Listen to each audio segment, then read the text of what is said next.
sisters, it's Robin, and I wanted to hop on here today to ask you a question. And I really want you to share with the rest of us in the group or whoever's watching what your answer is. So if you're watching this video, I want you to comment below first what your name is, your age, and where you're watching from, because I want to know who my audience is. But my question is, what is a risk that you took in your life that you are so thankful and so happy that you took?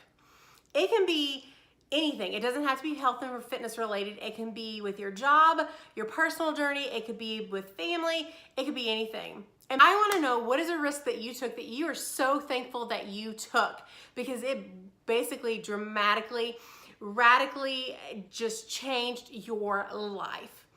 I want to know. And I want to know how it changed your life. I want to know, how did it change the course that you were on to where you are now headed toward. So for just the sake of, transparency, I always say truth in the room, which is what my therapist tells me.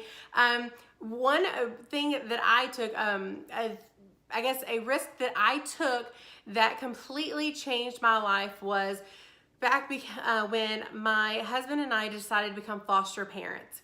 Now, at that time, I was teaching as an elementary school teacher. He was a police officer. Modest income, we, double income, no kids, dinks, if you've heard of the term before. And we had been able to basically pay off a lot of debt.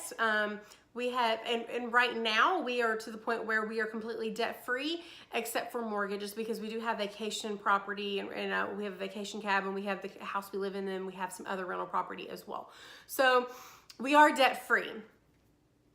But we were debt free in spite of making choices that we felt like we were called to. So let me try to explain. So when I was teaching, my goal, I had a master's degree in instructional leadership, which is basically a principalship.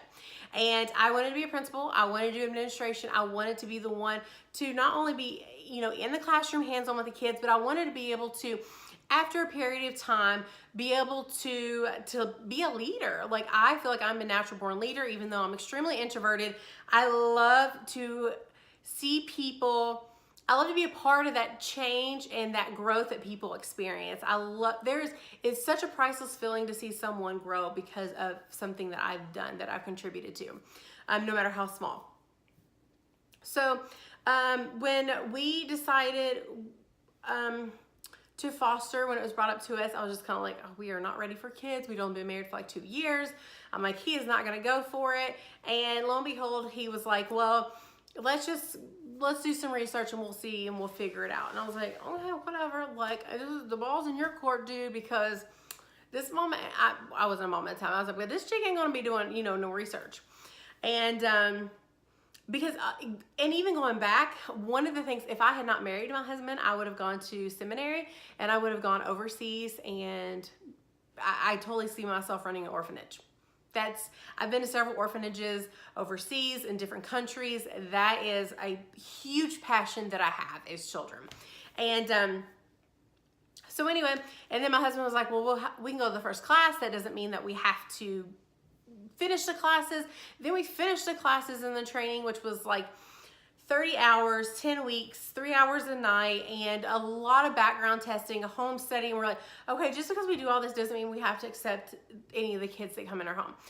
Long story short, we had planned to do 2 kids max of the same sex, because we had 1 bedroom that we had dedicated for kids. Now, we had like a 4 or 5 bedroom at the house, and it was just he and I, so we had plenty of room.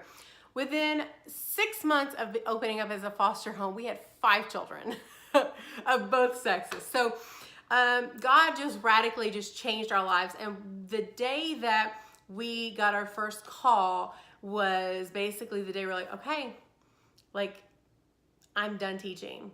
And that was huge. It was a huge risk that we took, because not only was I saying, I'm going to put my career on hold, either indefinitely, it could be permanently, I don't know, could be temporarily, but I'm going to trust in you, Lord. I'm going to trust that you're going to provide, not just financially, but emotionally, spiritually, mentally, the whole 9 yards.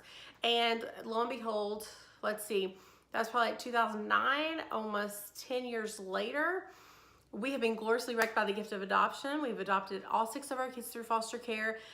We are debt free. Because of just the way that we've been able to handle our finances. And my husband and and it's kind of weird to toot our own horn, but we both have a very good work ethic.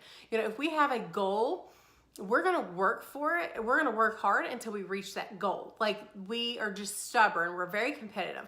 So he is a sergeant now. And, you know, I run a business at home. I'm a virtual health coach. And so that was just a huge risk that I took. And, you know, God did provide. And there were times, you know, I coupon clipped for years. I was one of those extreme couponers to help stretch the dollar. And, you know, all of that paid off because we were able to pay off all the debt and all the attorney's fees and just whatever else that came along the way. So that is just kind of my personal story I wanted to share with you all, of a risk that we took, not just me, you know, but my husband and I, that we took that totally paid off in the end. Not necessarily financially, but just the whole freaking picture, not just physically, but emotionally, spiritually, the whole 9 yards. I got a family out of a risk that I took, and a family that honestly I could not have designed better, because what I had envisioned overseas, God had planted, what he had planted in my heart. He kind of had a different vision for me than I was on the right track, but I had to open up my heart to being open to having a ministry here in my own home, in my backyard, in my, you know, in my home. And I don't necessarily have to go to Russia or China or any of these other places, you know, that I've been to make a difference and an impact. I can do it in my own home. And that's another thing, you know, now I'm a homeschooling mama, so it's like crazy. So there are so many risks that I've taken, and to be honest, there are very few. I don't even know if I can really think of any off the top of my head that I regret taking, because I have learned that through the risks that I take, you got to learn lessons. You got to basically trial and error, try things. If they don't work, dust yourself off, fail forward, and keep going. So I cannot wait to hear what are some risks that you took that were totally worth it. And I know that your story will inspire other people. If my story has inspired you, I encourage you to subscribe to my YouTube channel. Follow me on Facebook there. I'll have all the information linked below. And I just share this with someone who you think could hear this message today. So I hope that you have a wonderful day, and I cannot wait to hear your answers. Bye.